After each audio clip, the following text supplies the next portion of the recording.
ஆண்டவராகிய யெகோவா தேவனுடைய ஆசை வேற, மனிதனுடைய ஆசை வேற.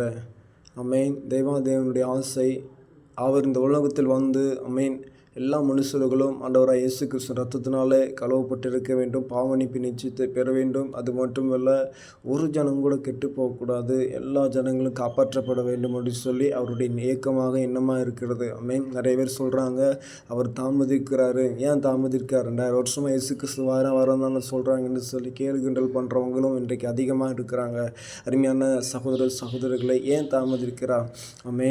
அவர் நீடிய பொறுமையுள்ளவராக இருந்து எல்லா ஜனங்களும் காப்பாற்றப்பட வேண்டும். எல்லா ஜனங்களும் காப்பாற்றப்பட்டு அவருடைய ரட்சிப்புக்குள்ளாக வரணும், சந்தோஷம் அடையணும், அந்த பரலோகத்திற்கு வந்து அவரை சேவிக்கணும், அவரை துதிக்க வேண்டும் என்று சொல்லி அவருடைய ஏக்கமாக இருக்குது. ஆனால் மனுஷனுடைய ஏக்கம் எப்படியாக இருக்கிறது? இந்த உலகத்தில் நல்லா வாழணும், மற்றவர்கள் காணும்படியாக வாழணும், ஆடம்பரமாக வாழணும்.